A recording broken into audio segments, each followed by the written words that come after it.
हीर रांझा पंजाब की धरती से जुड़ी एक अमर प्रेम गाथा है।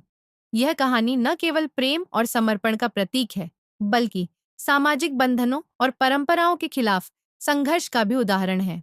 इस कथा के नायक रांझा और नायिका हीर की प्रेम कहानी ने उन्हें अमर बना दिया। कहानी की शुरुआत। रांझा का परिचय। धीदो रांझा पंजाब के तख्त हजारा गांव का निवासी था। वह अपने परिवार का सबसे छोटा बेटा था और अपने पिता का लाडला था। रांझा सुंदर, सजीला और दिल का बहुत नेक इंसान था, लेकिन उसके भाइयों और उनकी पत्नियों को रांझा से जलन थी। वे उसे ताने मारते और उसका अपमान करते थे। रांझा का स्वभाव भौतिक चीजों से दूर था। वह बांसुरी बजाने का शौकीन था और उसकी धुन सुनकर हर कोई मंत्रमुग्ध हो जाता था।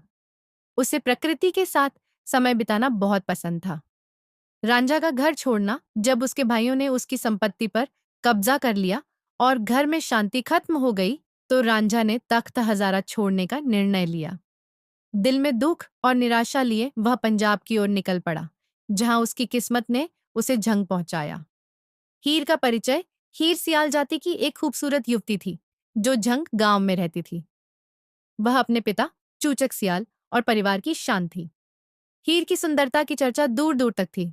वह एक निडर और आत्मनिर्भर युवती थी, जिसे अपनी मर्जी से जीने का अधिकार चाहिए था।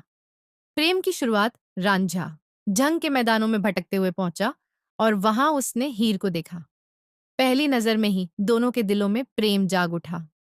रांझा का हीर के परिवार में काम करना। हीर ने अपने पिता से कहा कि रांझा उनके पशुओं की देखभाल करे। चूचक ने रांझा को काम पर रख लिया।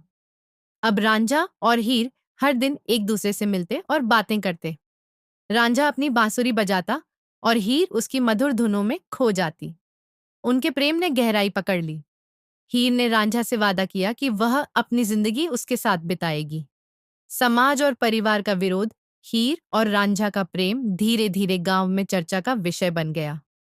हीर के चाचा कैदों को यह सब नागवार गुजरा।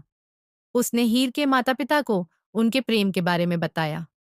हीर के परिवार ने उसे डांट फटकार लगाई और रांझा को गांव से बाहर निकाल दिया। हीर को समझाने के लिए परिवार ने उसे घर में कैद कर लिया और उसकी शादी जबरदस्ती एक अमीर युवक सईदाबाद के ताहिर खान से तय कर दी।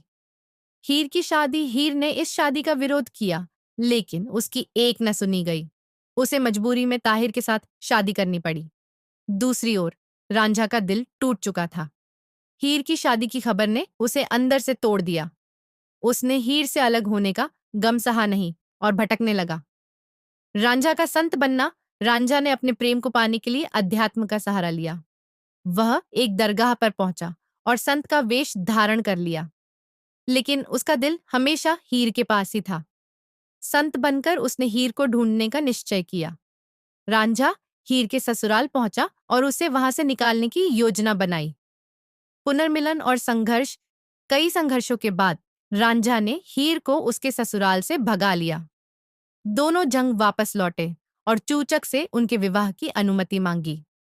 हीर के माता पिता ने उनकी सच्ची मोहब्बत को देखते हुए शादी की अनुमति दे दी, लेकिन कैदों ने इस रिश्ते को स्वीकार नहीं किया। दुखद अंत। शादी के दिन कैदों ने हीर को धोखे से जहरीला भोजन खिला दिया।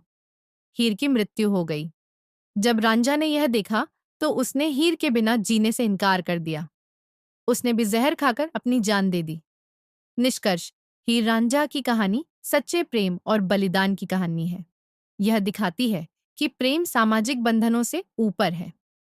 उनकी गाथा आज भी प्रेम का प्रतीक है और पंजाब की सांस्कृतिक धरोहर का अभिन्न हिस्सा है।